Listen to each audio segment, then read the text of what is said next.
That's also another That's a Rolex bit of thing. a goody look, I think. Yeah. Good point. Watch the video, man. Camera ka ganing ko ba Jaco muna. brand new camera. Monday tama gatte. Okay, so stop recording first. Hey guys, welcome to the TikTok podcast. Finally, the main co-host has made it. And this episode is going to be very interesting. And the main co-host is going to be discontinued. So keep watching. We're back. Today we've got a new face. Zidni wasn't able to make it, but this is a person that me and Zidni have been trying to have for a long time. Ali Hussein, a dear friend, really serious watch enthusiast, collector, and also client as well. Ali, thanks for being here. How are you, Masan? Good morning. Morning. Thanks for having me.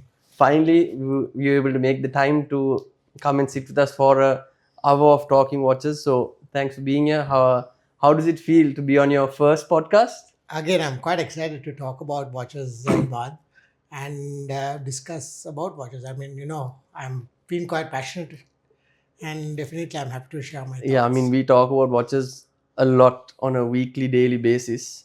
So it's good for us to, be able to sit down and today talk for it for 30 to 40 minutes or hopefully even an hour uninterrupted. So yeah, superb. So if there's nothing else, you want to get right into it? Absolutely. So obviously today Let's dive in. is the first week of April. So if you're into watches, Watches and Wonders just kicked off earlier this week on the 1st of April, where all the new releases for the year are out. It's a very hectic time. It's a very exciting time, and there's a lot going on in the watch industry. Even in the secondary market, we see a lot of confusion and a lot of running around happening because even we don't know what's happening, what's coming, new releases out, clients want new watches. So it's been a hectic week for me, even to say the least. But I'm glad we're here today to discuss everything. We've been talking about it off the podcast as well. Obviously, we've probably made some videos about it, and we've been talking with a lot of people. But today we just want to discuss all things watches and wonders, new releases for 2025, and mainly hopefully just get your thoughts as a consumer, as an enthusiast, and as somebody who has a different point of view on how these things are. But because for me, even though I'm very passionate about watches, also it is my business, so I have a different angle to it than you might have. So firstly, just an overview, what do you think of the new releases? Were you happy? Were you disappointed? Is there anything that is exciting you? So just give me a quick rundown on what you think about the releases this year so far. Uh, Again, in terms of releases, Imad, I mean, just talking from a perspective of Rolex watches, Yeah. I think it's been a hit and miss for me personally. Um, I think they have released a few watches which really hit the mark. So I Yeah. mean, of course, the leftist sprite, on white gold, has been quite an interesting watch from my Fair enough. perspective. Yeah, because Yeah. you like gold pieces especially. And then if so, again, I mean, this might be a bit of a controversial comment, but I've not been a big fan of the whole land dweller release. That's not controversial. I Yeah. think a lot of people are saying that, but trust me, when you start seeing it in the metal, especially for someone like you that likes wearing gold, if you saw the 40 millimeter land dweller in rose gold with the baguette cut R markers, that I think makes a huge difference because the normal steel with the white dial has the 9 and the 6. I feel Okay. like that really throws off the dial, but with the baguette markers, I think it's a whole different watch, and Yeah, I think but there's a lot more balance and it looks better there. I think it's true. But again, for me, the idea of Rolex watches has always been about the functionality, right? So of course, when they had come up with the sub, the Yeah. GMT, the Sky Dweller, for that matter, it all had some kind of a functionality inbuilt in it, right? Whereas the land dweller, I think I could be completely off this, but I think the pressures of brands like Patek and AP coming up with different releases, I felt that they had to do something, and I just still don't understand the whole land dweller being what. Of course, having said that, I do understand that they have gone through multiple years of research. They have multiple patterns, different movements. They've tried to up the movements and all of that. Of course, those things are there, but I still just don't get the fact of why a land dweller. Like, The name, right? the name, and The what's name it just about? doesn't make sense because if you think about Sea Dweller, you think about Sky Dweller. Those are watches that sit at the top of their range. Like the Sky Dweller is obviously the most complicated Rolex. The Absolutely. Sea Dweller is the Submariner's saturation diver. But the Land Dweller apparently sits in between a date just and a day date. So that Exactly. I feel like the watch is okay. The naming just doesn't make sense. I guess they couldn't come up with a different name. But that's a really good point, because I feel like a lot of people, a lot of the articles and videos that you watch this year, people talking about Rolex actually following trends. That is also again a word that I heard a lot this year was Rolex doing a lot of un-Rolex things. Like before, 3 years ago, if you told me Rolex is going to do something like a Tiffany dial on a Daytona or do things that the consumer wants, we'd say, yeah, bro, Rolex just doesn't do that. But I feel like they're doing that more and more. Okay. So Interesting. this year, the Land Dweller, yes, obviously sits as a not a competitor, but filling in a gap for the stainless steel integrated sports watch segment. Obviously, Rolex did it in the 80s Okay. with the Oyster Quartz and one or two other models before that as Yeah. well. Yeah. And now this is basically a comeback to that. So yeah, but the thing is, it's still going to do well. And when they start this is the 100%. first year, right? So even if you take other models like the 1908, even if you take the Cellini, if you take first generation Cellinis, they were ugly as hell. But if you take the last generation before they were discontinued, they were beautiful watches.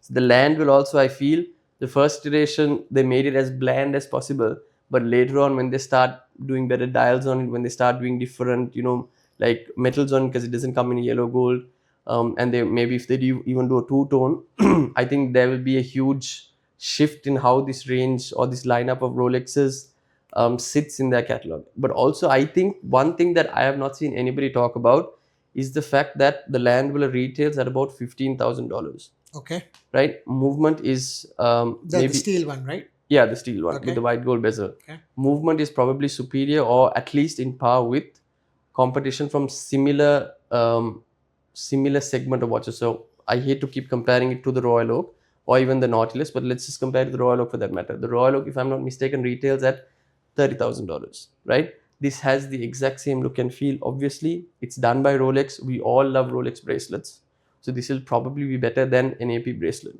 right? So I beg to differ. Okay. really, you love the hidden clasp, you love the Jubilee.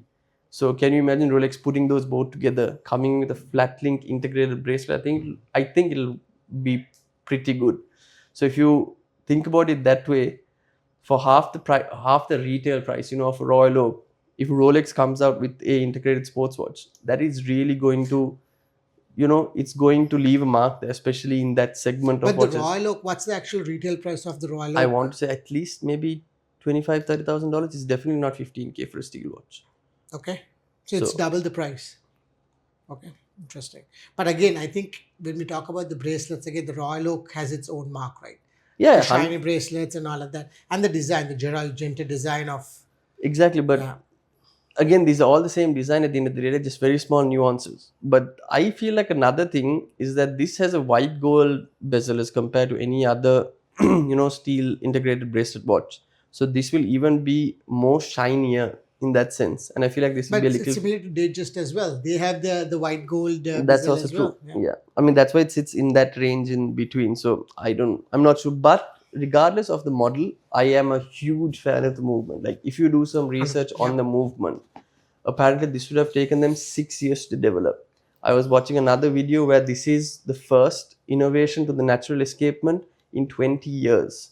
So this is big news. And this, like, in another interview, I heard, people like Carrie Boodleinen and I think another very prestigious watchmaker saying that this could change the trajectory Okay. of watchmaking for the Swiss watch industry to a whole new So level. you think that they've really kind of upped the mark in terms of the movement? The Right? movement is the Okay. best in class in this segment altogether. So you think they can use that movement into They other definitely will, into because the it's other already the models? reason it took them so long to manufacture and produce was because they were going to do it at an industrial scale. So they are able to put it into other watches. So definitely we're going to see them, putting into other watches down the line. And this diner, I keep forgetting what it's called, but it's basically a new. Yeah. It's a twin escapement that is a successor to the natural escapement that Breguet came up in, like in the 1900s, right? Okay. So it's going to be huge, because no other brand has been able to modify and better the natural escapement. Rolex did with the coaxial movement. That was about 10 years ago. Yeah. Sorry, Omega did with the coaxial about 10 years ago, I believe. And then I read in certain very small production models, people have been using this type of an escapement, but Rolex is the first that is able to do this at a mass industrial scale. And I think that is big news. So for most people, for most consumers that just are looking at Rolex from a model point of view, it's not very exciting. But if you geek out on the movement and what this means for the industry, I think that is huge news. Okay. Actually, you bought something interesting. You said that this release was very un-Rolex like. Yeah. Can I ask you, like, what do you think which was un-Rolex like, though, from your perspective? Except the land dweller, that is. Except for the land, the first and most important thing was more than the fact that these were leaked. Roger Federer was seen wearing a land dweller one day before release. Okay. If you saw that post. Yeah, of course I saw, and he was wearing. It was technically in an advertisement, right? I saw him. No. Roger Federer on his Instagram posted of him in the Swiss Alps, and one photo there was a cheeky this thing of the land dweller. Okay. Right, so you've never seen that with Rolex. So again, I think even when I think about the leaks, right? Yeah. I mean, it's just like the whole just before the Apple comes out with the new release, right? So Apple and Rolex are very similar like that in terms of, and they've really kind of carved out that what they want to. So they basically want to kind of carve out that whole market. And people are actually waiting for what they're going to release, right? Exactly. So for Rolex for it actually to be leaked is a big controversy in itself. The fact that they were able to leak it and that Roger Federer was seen wearing, because obviously Roger Federer didn't do it by himself. Rolex told him to do that one day before the release, and that has never happened before. And then we just spoke about it before in another video of them bringing back one of your favorite Daytona dials. The chocolate dial is back on the new reference. So they discontinued it in 2023 when they started the 126 reference, and it's back this year. The chocolate dial. The chocolate Daytona is back. Have you ever heard of Rolex discontinuing a dial and bringing it back before? The Meteorite is back. Okay. On the date, these were all discontinued, and that was a big deal. And the updated John Mayer. John Mayer, okay, you can see is slightly different, but yeah, the chocolate Daytona is back. The white gold is back. I saw. The white gold blue dial is back. That's and then they go and slap this Tiffany on the yellow gold, which honestly I'm not a fan of. I feel like that is just that's also another That's Rolex a bit of a Godet look, I think. Yeah. Good point. No, but that's also them just following the hype of Tiffany. Yeah. And like that just doesn't suit. Maybe on the white gold I feel like it might have been better. 100%, man. But on the yellow gold black oyster flakes to have a Tiffany look or a turquoise dial, I think it's just like the guy just decided, hey, let's just put a turquoise dial on a Daytona. Yeah, and but that's why? Basically, yeah. So just. But I can tell you that's just going to sell so much above retail, right? I mean, obviously it's going to sell all of the even the 190. I mean, sorry, even the Land Dweller is definitely going to sell. 100%. The hype, right? It's going to be 2x retail. Yeah. Mark my words. Even the gold models for a while are going to trade above retail. Yeah. So it's going to be hits regardless. But it's just that Rolex, just a lot of these small things that you wouldn't really expect Rolex to do, that they're doing. And the other thing was that it was such a big year for the Datejust. It was such a big year for the GMT. Yeah. Yeah, Datejust, I think 70th anniversary. GMT 80th, I believe, right? No, GMT came later. So GMT is, I think, 65th anniversary or 60th anniversary. Something, okay. I didn't see anywhere they mentioning that it's an anniversary. So yes, they came out with this green dial Sprite. I love the Sprite. I'm just not a fan of this ceramic dial. Oh, really? You're not? If they had done, the yellow gold green dial that they had the matte green on this, I feel like it would have matched. But I just feel like on this green, this bright ceramic green, they're innovating there with the ceramic dial. First time it's ever That's been the done. first time, right? Yeah. It's ever been done. But do you really think that is it going to kind of glow like the Hulk? Like, is it going to give that, the shine which the Hulk I don't know, has? but from like from actual photos, and even if you look at it here, there is no contrast on the dial. Like, even if you take the normal the black dial with the green GMT hand has some contrast. They haven't even gone to the black GMT hand. All the text is in white. I love it, man. Like when Really? I look at it, when I look at it, it just really gives me that. For me, so like I'm a huge fan of the yellow gold and the green GMT, right? Yeah. Which they discontinued. But so when I look at this, I think it just works perfect with the oyster bracelet. So if you want to compare to other anniversary models like the Olive Day date, like the previous green, GMT in the yellow gold, and to an extent even the Mark II Starbucks, I feel like had a bit more of a nod to the fact that they were an anniversary. This one, I don't really. it doesn't really sit well with me, and I feel like they could have done a lot more. I feel like the focus maybe this year was just the new movement and not much more in terms of design and just But something just felt. I just feel I like don't know, something was but I think short. that's always Rolex like, Iman. Like they've never gone outside, you know. And I always like to give this analogy about a Porsche Boxster, right? If you Yeah, think of it from all the way they started to now, have they? I mean, they've always made these minor tweaks in their watch, in the car mechanics, or even the way how yeah, the car looks, right? yeah. It's the same And look. so I That feel that's the reason the Rolex, again, that's why Rolex has the whole brand affinity that's and the true. brand recognition across the board, right? I mean, honestly, I mean, if you really go back and think about all the major releases, look at all the famous YouTubers. What did they talk about? What are the watches Rolex going to come about? Have they ever spoken about the other brands? Yeah, Like that's the even, thing. Even now we are yeah, talking about Rolex they're only only, talking about right? Rolex, right? So I Yeah, I mean, mean, yeah. yeah. I guess the Tiger Stone dial is also a Oh, I love it. anniversary release. Oh, beautiful. Love I, it. it's not bad. I think it looks better again. I mean, maybe I'm guy for more for contrast on the yellow gold GMT that you love. I also love. Yeah. I think it looks better on the root beer. Also, I think it's okay. I'm actually But a fan of the. I'm actually a fan on the root beer though. you've never won the root beer. For some reason, you never pull the trigger on the I haven't full yet. Yeah, rose. yeah. Actually, even the two tone wasn't really your cup of tea for some reason. But the yellow gold you've had, I and we loved it. both love that one. So Love I the one. think that's Yeah. this will be a nice contrast, to through that. But one and green dial that I liked, the 36 millimeter olive date in rose gold. Did you see that? I have not seen it. No, So I love the they 14. released it this year. Or it's been Now released. this Oh, year. really? Okay, So obviously everybody loves the olive day date. hundred I have percent. been a huge fan. Everybody knows I love the 36 millimeter day date. So now they've come up with the olive dial in the 36 Oh, millimeter. it's going to sell like hotcake for It sure. kind of again goes away from an anniversary model. Yeah, The olive date it was an anniversary release, so we're not sure why it's still in production. But the fact that they put it on the 36 rose gold, I think, is killer. it's a So killer. that 100%. 36 millimeter range, if you think about it, is probably more versatile and more exciting than the 40 in my opinion. You've got the smiley faces, you've got the blue teal diamond on the rose gold, you've got this anniversary now, then you've got all of the stone dials, the opalines, the turquoises, everything is in 36. The 40 is just the boring normal dials. You've got the ombres now, you've got the meteorite, and that's it. So for me, I think the 36s are killer. Even the 36 platinum, my favorite day date of all time at the moment is the 36 Pave diamond there, the Yeah, rainbow one, and that's only the 36.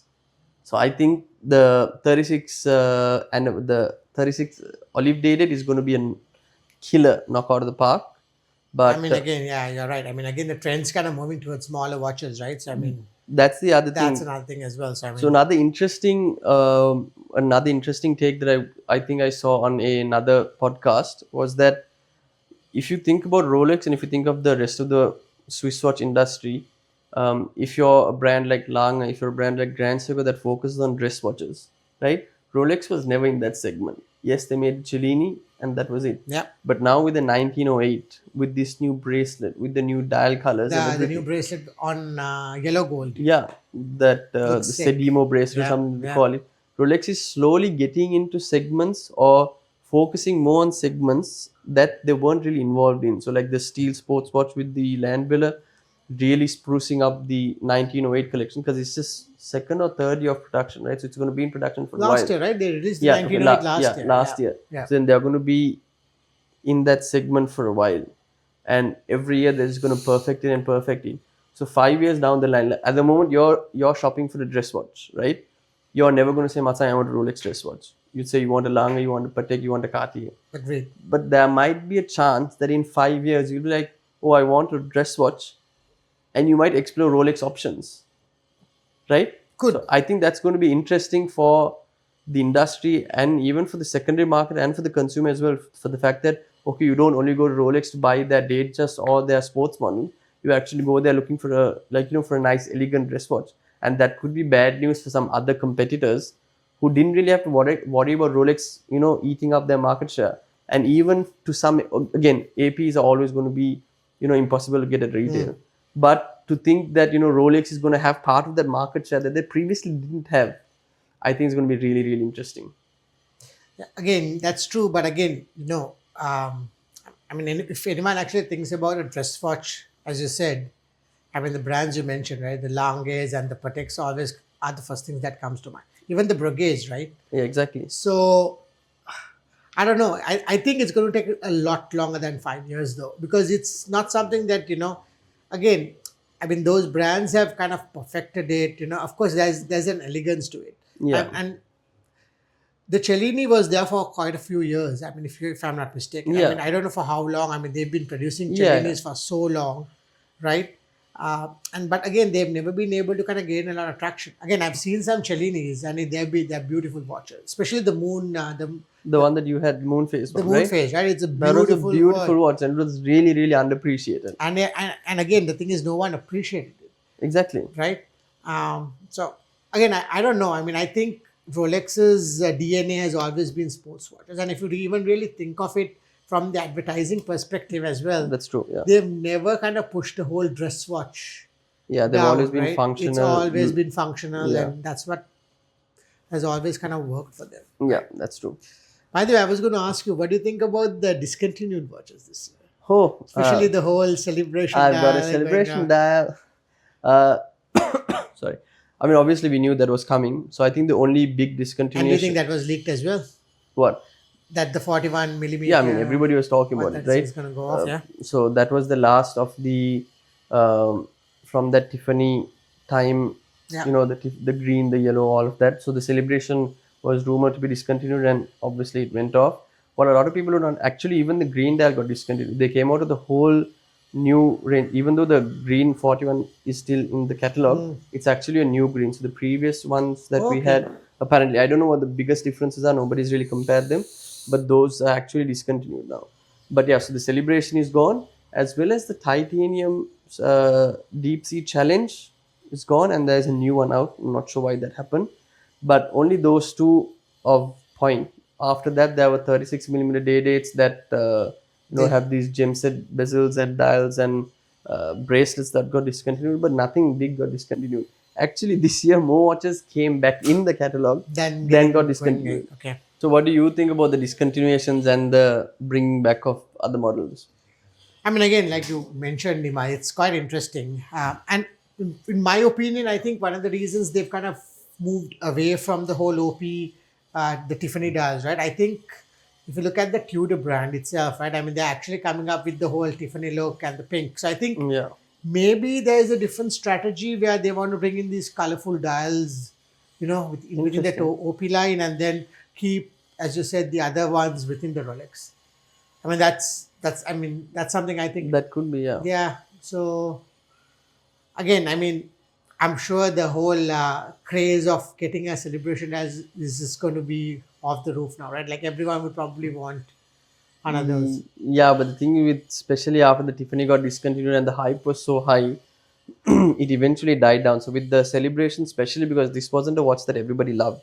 Even me, I don't think the dial was very legible to begin with. It's very nice and Agreed. colorful. It's pretty, Yeah. but it wasn't very legible. So it was not a very practical watch to wear or read the time off of. So again, I'm not sure if it'll be as in demand as the Tiffany OP, but we're yet to see how the market Yeah. reacts It's to that. definitely not the first watch someone is going to own. It's going to be like a third or fourth Exactly, watch, right? Just to kind precisely. of keep it in the collection and Yeah. wear it on a fun Saturday or a Sunday, I think. So what do you think? So again, we've only been talking about Rolex's the episode. I think we might have to do a two-segment kind of Yeah, thing to yeah, actually happy to. dive into Yeah. everything because there's so much to talk about. But is there anything else that stands out to you from the Rolex releases that you want to touch on before we try and move to some, just at least skim over some of the other releases or the other brands? No, let's just move on to the other brands. I mean, I know we've kind of spoken about Rolexes for a while, and, Yeah. and I know we can keep going on and Yeah, talk there's about still it a for lot more to talk about. lots to talk about, right? But okay, so if not Rolex, what was your highlights of Watches and Wonders other than Rolex? What other brands or what other models really do you think that were good releases this year? Again, Okay, so give me your three hot takes from Watches and Wonders 2025 apart from Rolex. I know the GLCs came up with some interesting reversos, Okay, right?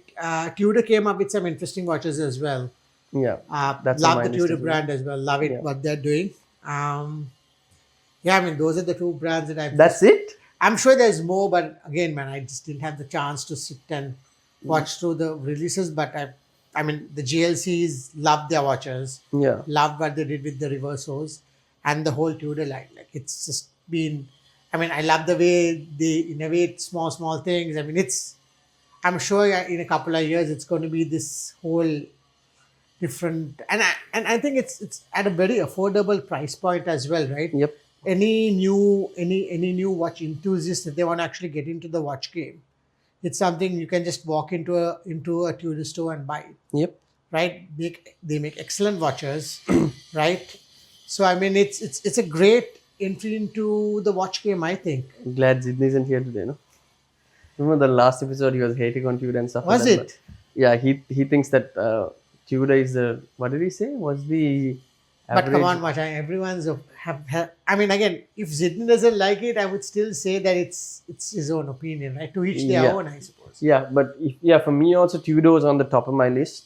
The new Black Bay 58 with the red. Again, I'm not the biggest fan of these colorful dials, but With the Jubilee, obviously, right? With the Jubilee yeah. kind of strap, yeah. But their new Black Bay 68 came out. Then the Black Bay Chronos come on the Jubilee bracelet as well, and then the Pelagos Ultra. So the brother to the the Sea Dweller. And then another big hit for me, one of my favorite brands, Grand Seiko, came out with a new version of the spring drive. So now this is going to be accurate to 20 seconds per year or 20 seconds per day. Okay. That is huge.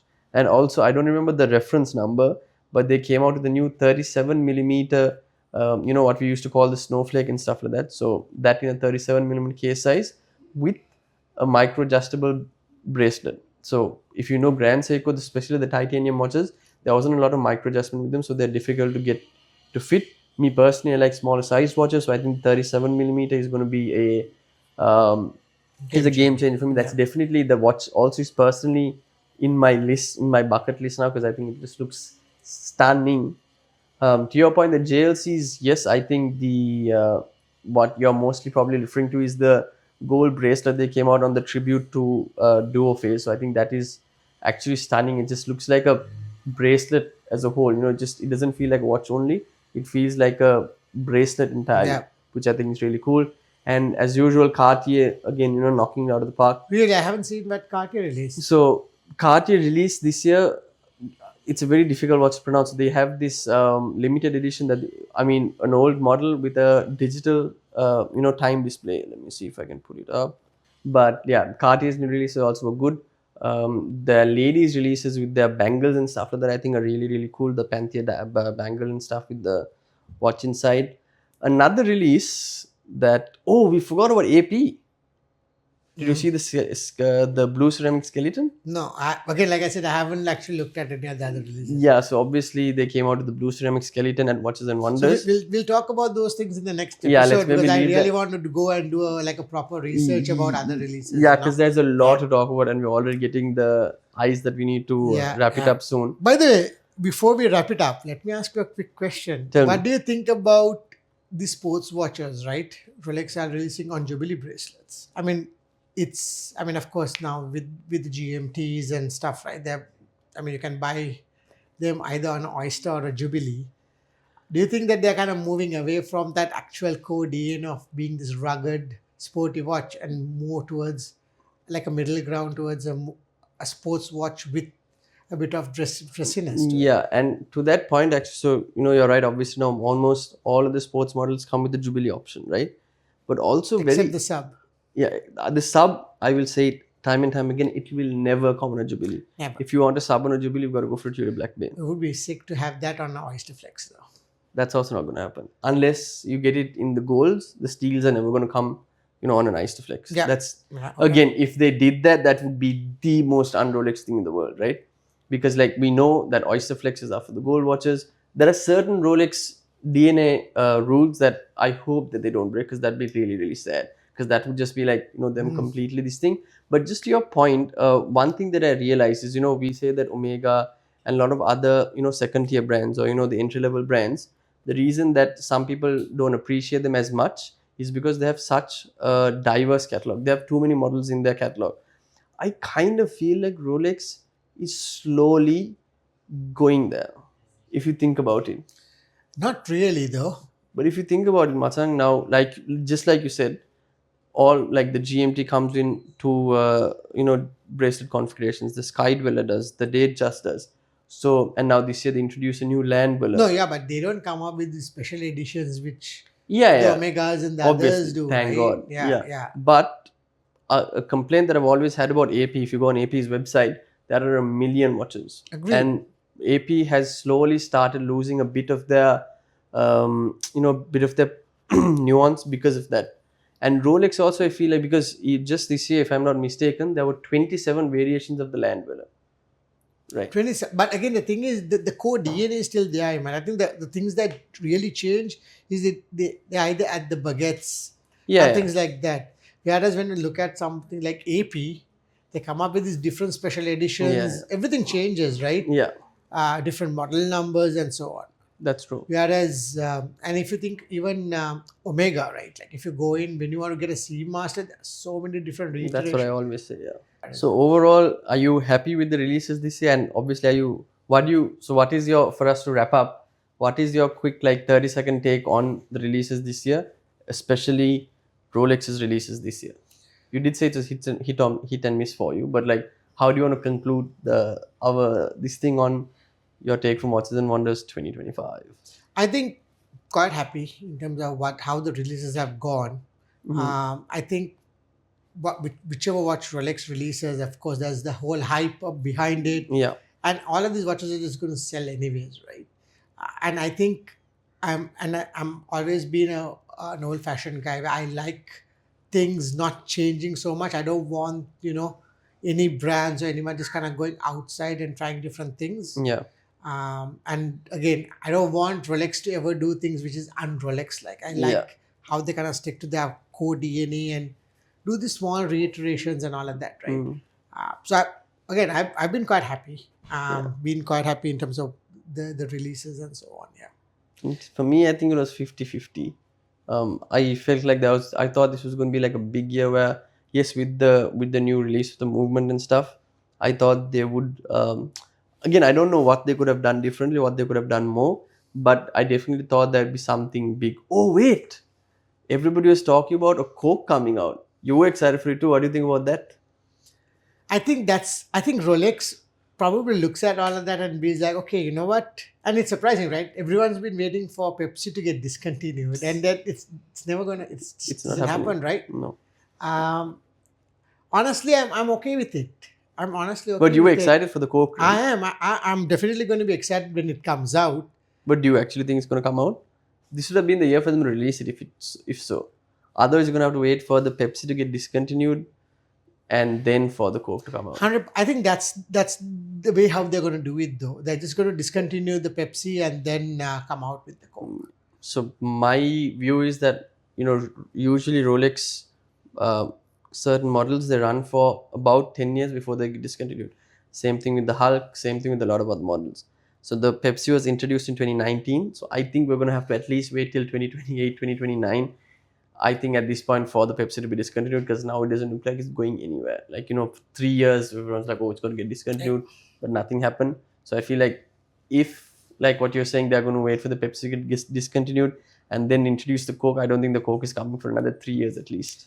I think it's going to be a surprise, though. Like where people will just not expect them to do it, and they're just going to drop it, and it's really cool. Like I mean, this is probably the first year, where you saw the leaks turned out to be true, right? Everything, like, to the Crazy, dot. And yeah. that's again a little disappointing for me, because it's, again, like you said, it's un-Rolex like, and we Yeah. don't like that, right? But yeah, so yeah, I wasn't like 100% happy with the releases. I felt like there could have been a bit more, to especially celebrate these anniversaries, especially for the date. Just I thought they'd do something cool with the date. Just They I mean, I don't know, man. Again, I said I kind of do disagree with you on that point. I mean, when Rolex kind of does something a little bit more crazy, people just hate it. At the same time, when they do something which is very Rolex DNA, people go like, "Oh, it's boring." So, yeah, I mean, it's very difficult to please everybody. That's everybody, actually right? true. Yeah. But I feel like they could have done a bit with the date, just because it's just such a blank canvas. Like, they've got so many dial variations. they have done the anniversary or the jubilee dial before, so I feel like they could have. But yeah, I mean, again, it's Rolex, it's Watches and Wonders 2025. I think it's been good, but there's obviously a lot more to talk about. So we'll try and get on another episode. Maybe actually on the next episode when things have calmed down a bit, we'll see how the market reacts and Yeah. we'll know better. And then we'll also see more of these online. We'll see videos of them, see people wearing them, and then we'll have our feelings might have changed. So we'll see, I guess, how it goes in the next episode. then. Absolutely. And I would love to kind of get your opinion on in terms of how the secondary market reacts. Yeah, I think when that'll- something Yeah. new comes out, So I think how, by next episode we how- should yeah. have more information on that. how the dealers react and stuff. Yeah. Yeah, and hopefully we'll have Zidni on the next one as well, so you can get his hot takes and his controversial reactions to this. Looking forward to it, man. Cool. So I think that should wrap us up for today. It's been a long one, longer than these guys are letting me have it. But thank you so much, Ali, for being here. I'm hoping we'll see you on the next one. We'll have Zidni as well, and we shall continue this chat. And yeah, thank you for watching the TikTok podcast.